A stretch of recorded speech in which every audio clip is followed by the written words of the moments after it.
Railway Conversations with Doc Frank.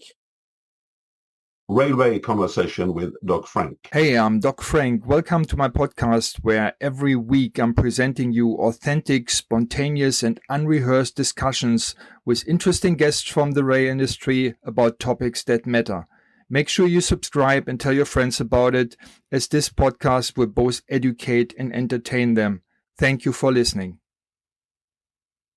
In today's show, we have a double act from Scandinavia again, this time from Norway, not from Sweden. Jørgen Christophersen Knudsen is the founder of a company called Jarptech, and Lennart Beijer is the sales director of that company. In today's conversation, we talk about innovation in the railway industry, specifically with regards to AI-based technology. Please enjoy. Hi, it's Doc Frank here. Real quick, I want to let you know about one of the best CBTC trainings in the world, if not the very best, but you always need to be careful with superlatives. It's the CBTC Kickstarter online course. It consists of 30 video lessons. That's the 3 with the 0. In total, over 11 hours of training content, talking about everything from the basics of CBTC, current standards, the benefits of CBTC, the key functionality of it, the supply industry, application tips and tricks, lessons learned, do's and don'ts, case studies, arguably the most comprehensive training that you can find anywhere on the topic of CBTC. A few additional things that make learning easier for you that you may not find on any other online courses. One of them being an immersion plan that helps guiding you through the training course and progress it in a finite period of time instead of just having it sit there for months and months on end. There is access to an online study group where you can connect with other students who are doing that training course at the time and form learning groups. And after the training, you will not be on your own. There is an alumni community that allows you to ask questions about the course content on an ongoing basis. So it's basically education for life. You can register on my training portal, which is docfranktraining.podia.com/CBTC Kickstarter online 2023. I repeat that, docfranktraining.podia.com/CBTC Kickstarter online 2023. Jørgen, Lennart, welcome to the show. Thanks, Frank. I'm delighted to be here. Thanks so much. I'm not sure whether that's a Scandinavian thing, but last time I spoke to people from Sweden, I had 2 people on the call as well. So now that's the second time only that I have a podcast with 2 guests, not just 1. So you both work for a company in Norway called Jarptech in the beautiful town of Bergen. And Jørgen, I believe you are one of the founders of the company, and Lennart is currently the sales director. Maybe we start off with Jørgen. Tell us a little bit how it came about that Jarptech was founded. Yes, that was back in 2013 when I personally discovered a traveler on a bus in Bergen that didn't pay for the fare. And then I came up with the idea of creating a company with a technology that can, solve this problem of fare evasion, which is a major problem all over the world. And so that was actually the start back in, it's soon, almost 10 years ago that since we started the company, and I got this idea in my mind. And I can say so did you found it? Yeah, did you found this by yourself, or did you put yourself together with some partners? What was the initial structure? Like, how did you bring this idea to reality? the first thing I did was to find some engineers, developers, which is the one that have developed the system and the detection algorithm of the system. And back in the 2013, we started, in very low scale, and it's actually from 2015 we professionalized the company and everything, and then we signed an agreement with Delhi Metro Rail Corporation in 2015, where we started a pilot in the spring of 2016. That was the start. And then because we was in discussion with hundreds of metro companies all over the world in the start, but all of them said the same thing, that you need to have a commitment, you need to have a proof of concept, and that's what we started with. And then to show and to prove our system and to prove everything, and that resulted in a pilot at the one station in India, in Delhi Metro, where we tested the system first with nothing. We recorded videos, and then we did the same with the system involved and all the measurements involved, and resulted in a reduction of 60% of the failure ratio at that station in a period of 6 months. And that was just a pilot, a beta version of the system. Right now, it's a complete system, ready to be, deployed. Okay. Well, what I'm wondering is how a company that's founded in Norway gets the first client in India, of all places. How did this come about? That's kind of funny. I tried, of course. We tried with many in Europe, and this is always the first mover. And we were in that period. I contacted maybe, I think, hundreds metro companies all over the world. And then after first one, I got acceptance from Metro Caracas in Venezuela. I'm very happy that we got India instead. But and then, so of course it's a long distance. It's from the little Norway to the big India country. But now it was more about that we was not in position to use London TfL or other European metro networks. So that's why we maybe Lennart can say more about that, but it's it was first move, and we had to take what we got, and that's it. But of course that results from Delhi has been been very important for the company as a basic and as a fundament to where we are today and what we're gonna achieve today. Because right now we are also based in other places in Europe, like in Lisboa, Portugal, that Lennart can say more about. But that we will never be able to be in a position with them without that results from India. So that's a good thing. But we have nothing. We have no installation in India today. That was just a test, pilot. And but a successful pilot, of course. Yeah. So it helped you maturing the product and developing, refining the product, and that eventually then opened the door for your second trial in Lisbon, right? Correct. And right now we have some good results from Lisboa with a precision rate of 99.8% and less than 0.5 false alarms, and a detection rate of variation of 70 to 80%.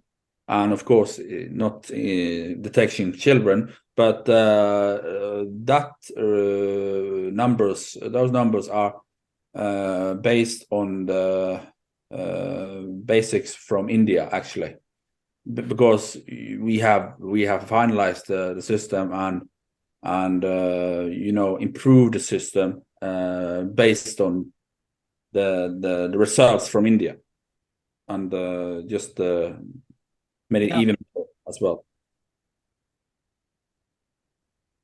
I'm still surprised. I would like to stay with that the choice of a pilot project and finding a pilot client. I mean, you said that pretty much every metro you spoke to admitted that fare evasion is a problem for them, and they would like to do something about it. Why do you think were the European metros that you probably tried first? I mean, if I was in your shoes, I would have started probably with Oslo Metro or something like that, anywhere close to where you are, and then maybe asking Stockholm and then Copenhagen and places like that. And I'm sure you've done that, and according to what I understood, is they kind of turned you down, and you had to keep looking until you found that first client in Delhi who was like daring enough or brave enough to agree to a trial.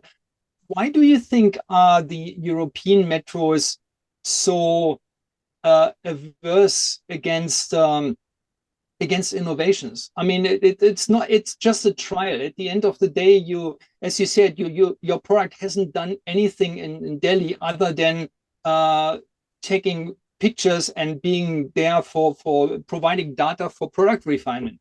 So I'm just wondering if European metros have an issue with that, and there is a product development that could help them. Why are they not going for it? Well, do you have any explanation or any good guess about that? Yeah, maybe I can try to answer that one.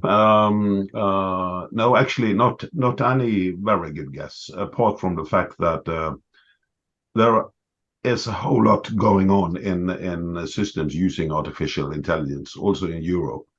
Many of the big railway companies in Europe do have their own development, how shall I put this, departments or people. There is a lot going on both fare evasion and also other stuff when it comes to video surveillance. There is also a very, how shall I put this, or in Europe they are very anxious for the use of identification data, personality data, if you see what I mean. But last but not at least, the COVID pandemic hit us with a crash right after we had installed the first in Lisbon, and then everything just died away. So we have just started to work up again the European market after the COVID, if you see what I mean. Just after the COVID, everybody was anxious to get the passengers back.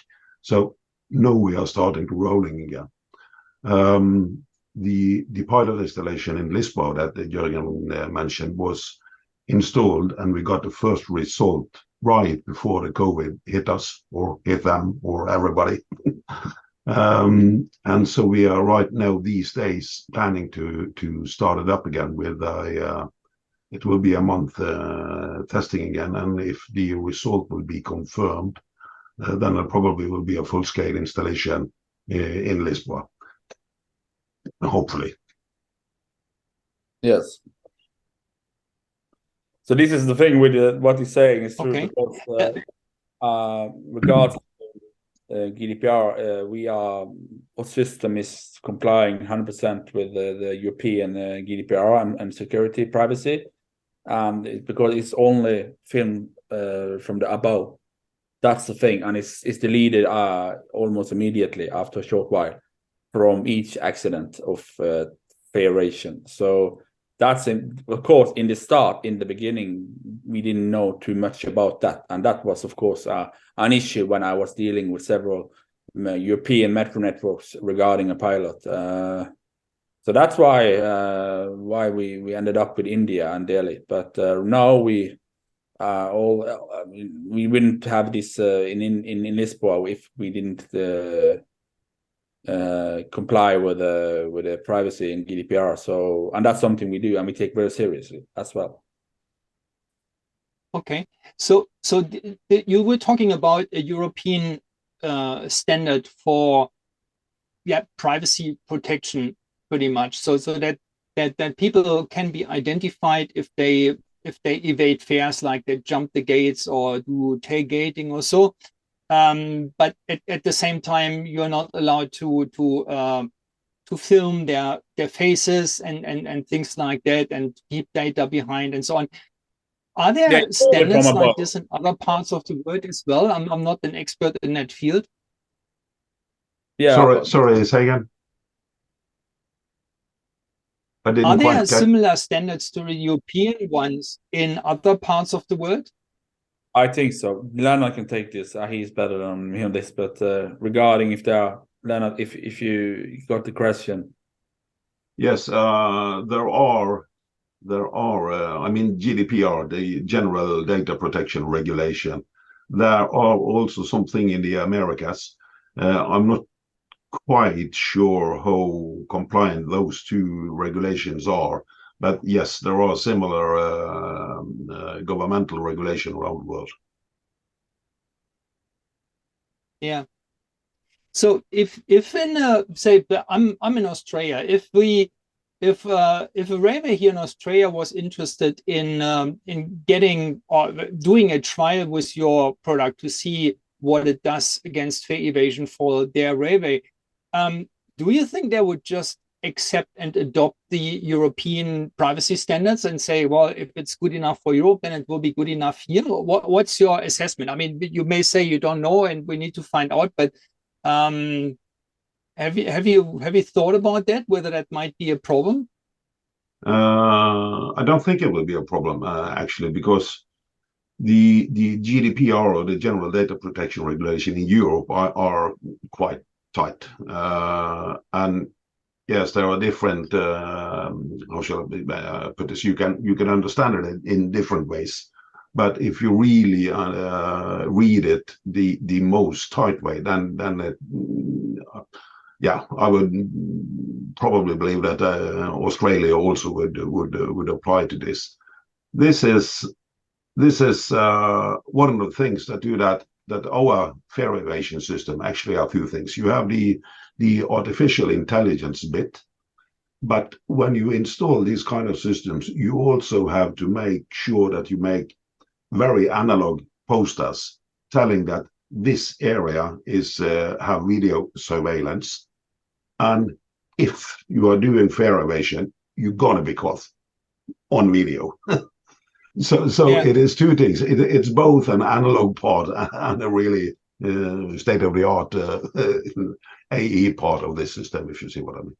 And also one more thing, that in addition to what we're talking about, that our system complies with EU and GDPR privacy guidelines, it's also an important factor that our system we also provides statistical data in real time, which means the metro agency can deploy guards where it's needed based on the data from our system. For example, if you are in London, you may think that Piccadilly Circus is a station where a lot of people don't pay. It's easy to think because it's a big station, but maybe that's not the fact. I see always, I lived several years in London, I saw always a lot of guards on that station, but maybe it's another station outside of London, that is having a bigger problem of non-paying travelers. And so that's something we also, not we, but the system also provides with a management system, which provides statistic in real time. Yeah. You mentioned the use of artificial intelligence, and that's obviously a very trendy topic at the moment, which is finding its way into the railway space as well. And what I find sometimes, and maybe I'm a bit skeptical there, but sometimes I have the impression that people are throwing around this term artificial intelligence and what it is or what it does at the end of the day is something very, very trivial, something very simple. So for example, if you have automatic train operation and you've got, I don't know, 3 predefined driving profiles, then it's basically it might be the selection between those 3 driving profiles based on 2 or 3 extremely simple rules, like if it rains, choose the bad weather profile.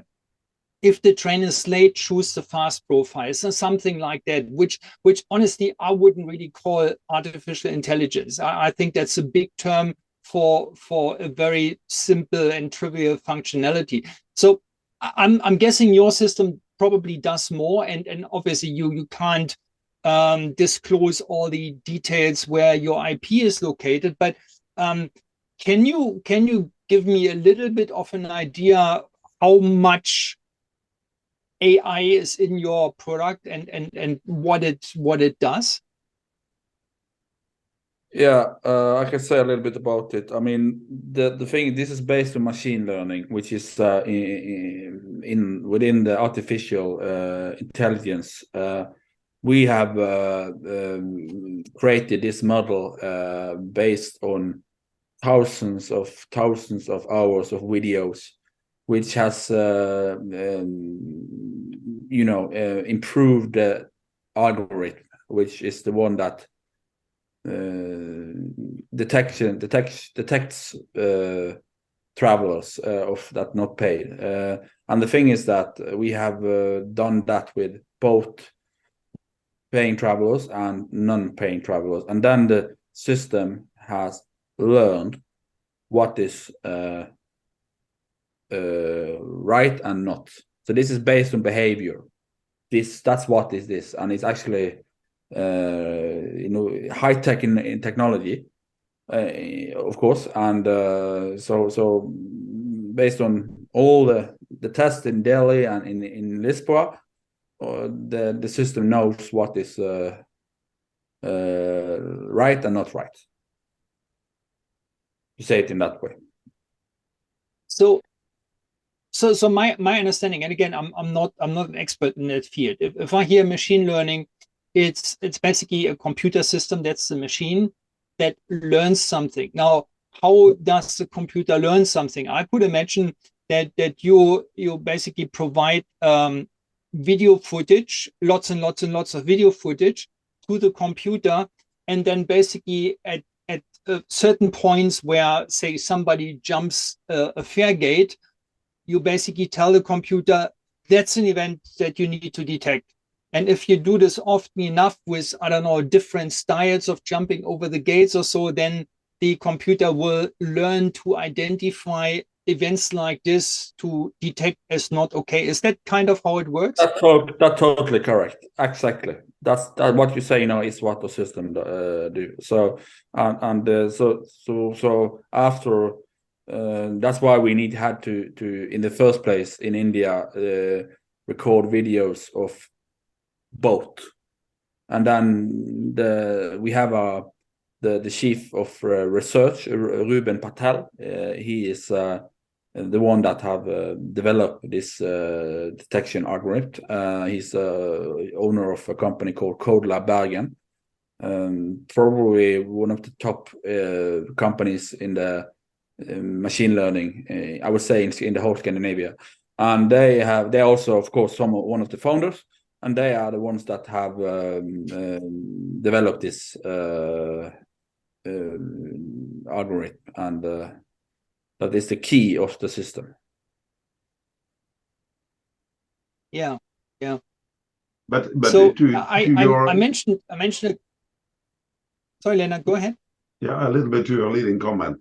I totally agree with you. Yes, the artificial intelligence phrase, or from time to time, I will not say often, but used maybe a little bit misleading. That it would have been better to use the machine learning phrase, if you see what I mean.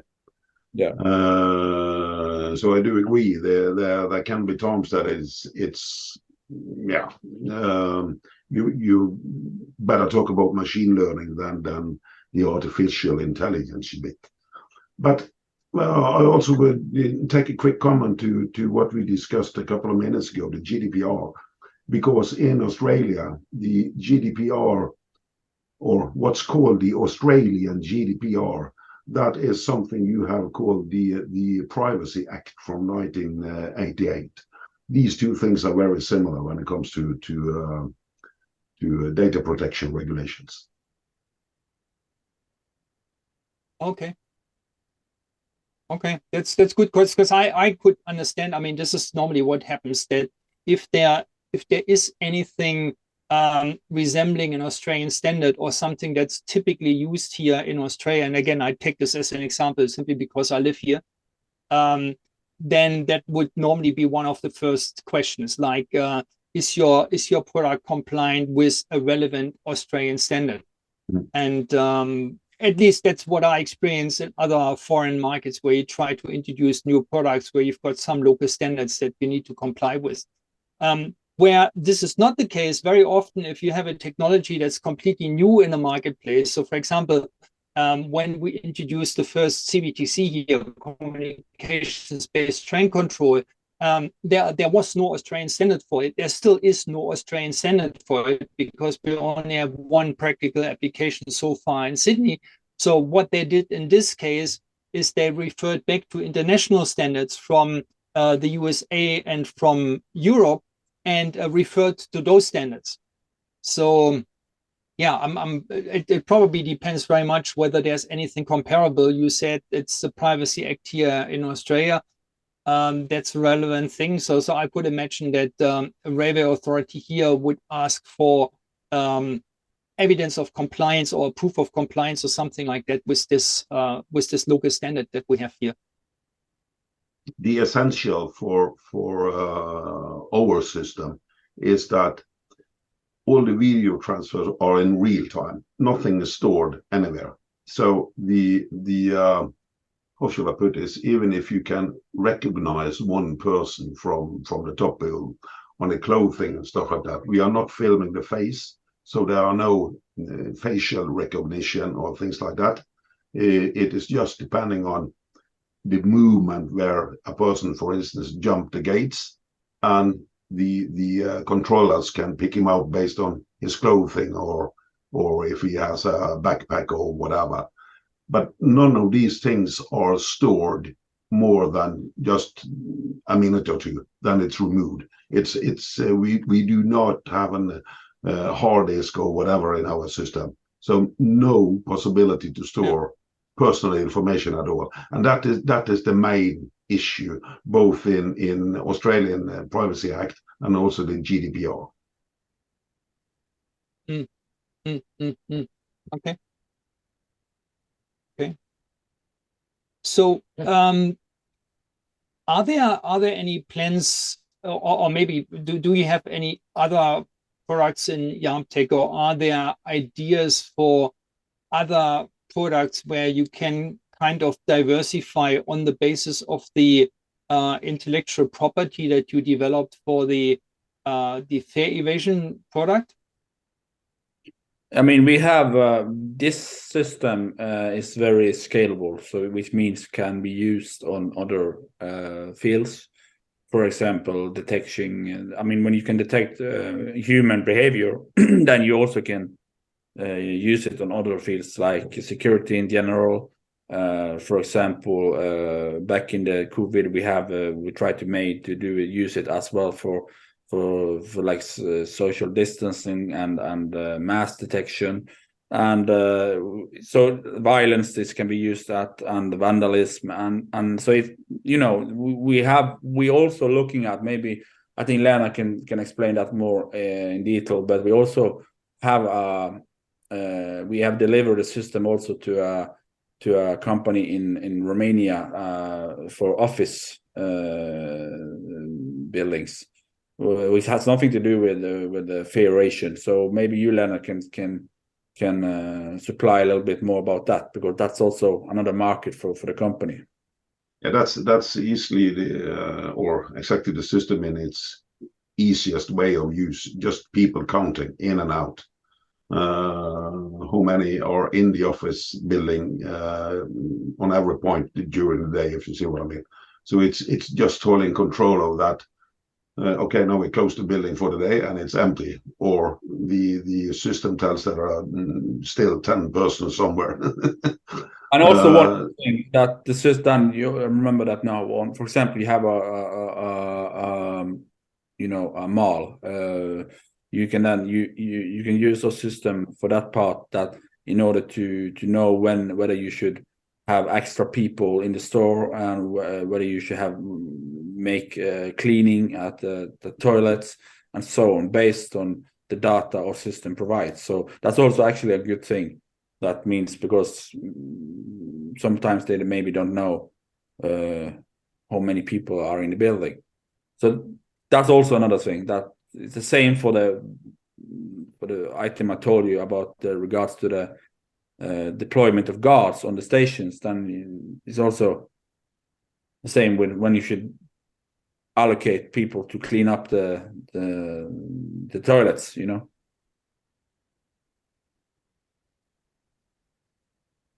Mm-hmm. Yeah, I think the examples that you mentioned are probably quite worthwhile, because things like vandalism is probably as much of a problem for some metros as is fare evasion, in terms of the cost to basically rectify the damage that's caused by vandalism. And security for passengers is another thing. You mentioned violence. That could be an area, because you can't just police every angle and every corner of every railway station on the network. It's not possible. So I mean, here in Perth, for example, we have a relatively small urban railway network, and we still have, I think, something in excess of 1,200 cameras across the network. And even if you have very well trained staff in the security control center, who are basically trained to have this kind of pattern recognition, that they look over a field of camera pictures and then suddenly notice there was a strange movement over there. What was that? Oh, there's something happening. There is still a risk that people just miss something. Yeah. Whereas a computer that's trained on certain behavioral patterns, on certain movements, I don't know, arm over the head coming down, something like that. I would think that the percentage of recognition of these events is way up compared to doing this with human operators. Yeah, that's correct. The system can be used as such, but I'm thinking that when it comes to security, I will reckon that that the security departments, both on the railways and also governmental, already do use video cameras quite a lot. So we will not try to launch our system in the security business as of now, and as such. I think that market is fairly good covered already. Okay. Okay, yeah, well, having a good idea is one thing, but then having a good idea that where the market's ready for it, and not already saturated or too much of a competition, that's certainly another thing as well. Okay. Just being conscious of your time, I mean, it sounds like a very interesting product, interesting proposition, and I'm pretty sure, again, talking about my country here, Australia, that there should be some applications. We definitely do have metros here and urban railways where the stations have fare gates. So I could imagine there should be potential applications here, and obviously, I mean, I'm always interested in new things, so it would be quite interesting from my personal perspective to see that technology popping up somewhere here in Australia. So And I mean, since you already tried India before, maybe Australia is not too far away to do something in the near future. Who knows? Yeah, we of course that's of high interest, and we have actually for many when we started this company, we tried with I was in touch with some metro in metro companies in Australia, but that they said like you need to come back to us with results first of the test in India, and then we will be interested. That was the common message I received that time, and but yeah, of course we are interested to operate in Australia, and we know that this is a major problem all over the world, also in Australia, and we know we have the results ready, and we have references to be provided. So it's a system that increase the revenue is always good. Yeah. So to summarize that, it sounds like with the results from the try in India and now the application of the refined product in Portugal, you think that the product has sufficient maturity to be applied in other parts of the world. And now it really comes down to the clients, meaning the metro authorities, finding a balance on, well, how much do I want innovation versus how much do I want to avoid risk? Sometimes you've got government railway organizations who say, I need that product to be applied in at least 5 other jurisdictions in order for me to accept it. But then if you have a mindset like this, you're missing out on a lot of innovation. Yeah. So I'm always hoping, and there are a few promising signs here in Australia where railway organizations are going relatively innovatively into the future, into the next generation of train control and radio systems for railways and so on. So I'm carefully optimistic that there might be a fair go for a product like yours as well, which seems very innovative in its field, and so that railways hopefully are willing to take it on board and trial it at least, without saying no, we need at least a dozen references from anywhere, because by the time you have 5 or 6 references from different countries, different continents, it's almost an age technology. It's definitely a very mature technology, and then it's no longer as innovative as it would be right now, right?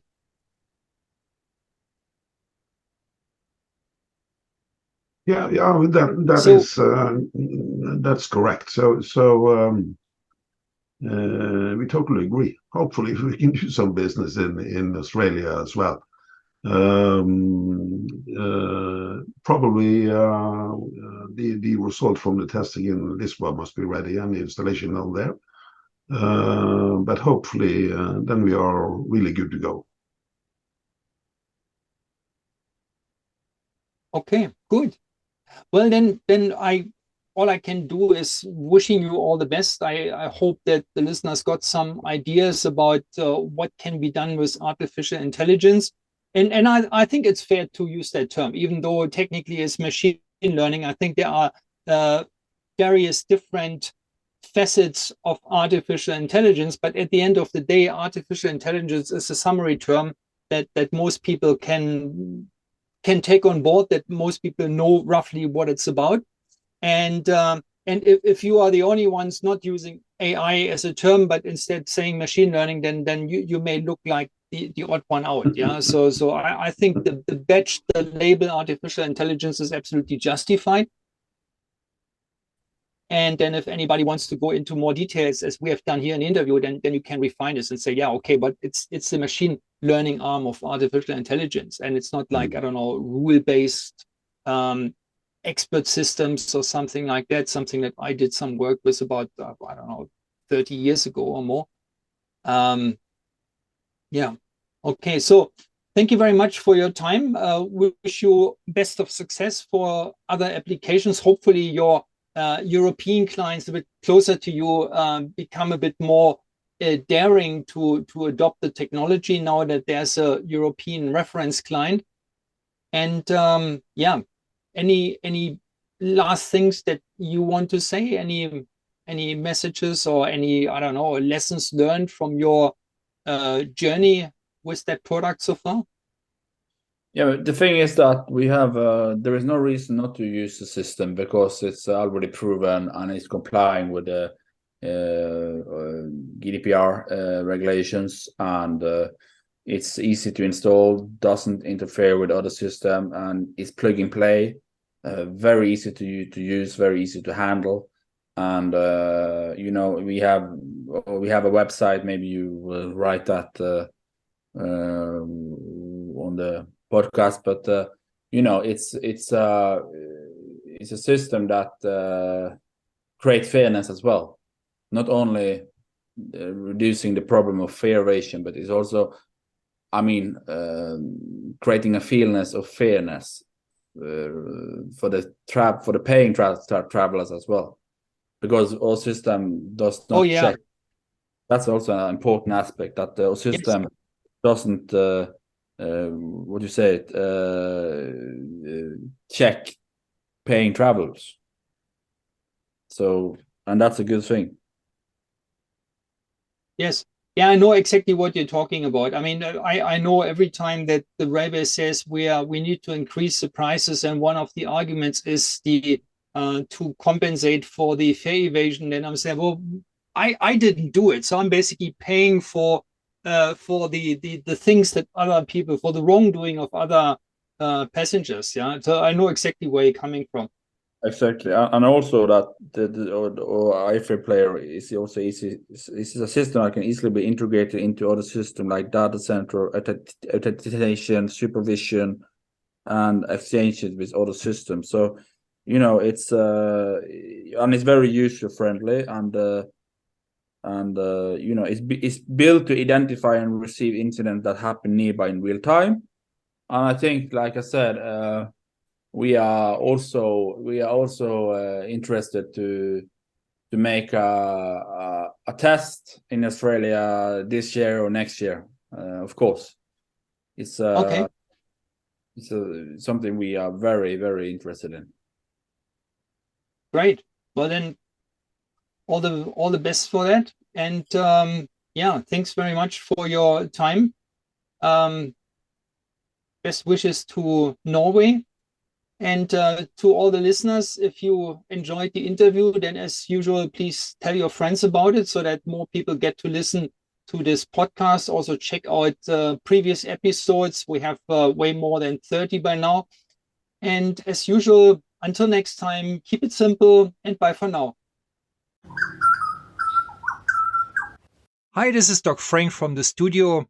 I want to inform you about my latest and greatest training development, and it is all about the mindset of a high capacity railway organization. What I found in my experience of training and consulting is that often you have projects for new technology which seem to be perfectly planned, which are very well executed, and they still don't lead to the success that was expected. And very often the reason for that is mindset. Key stakeholders that have what I call a legacy mindset, an outdated old ways of thinking, where the new technology is treated in the same way as the old one, but it's just not suitable to get the most out of the new technology. What I'm offering in this training course, which is called High Capacity Railway Mindset, is that every month there's a new training module with 5 examples of an outdated legacy mindset, the suggestion of a new mindset more suitable for a high capacity railway, and how to get from the old to the new mindset.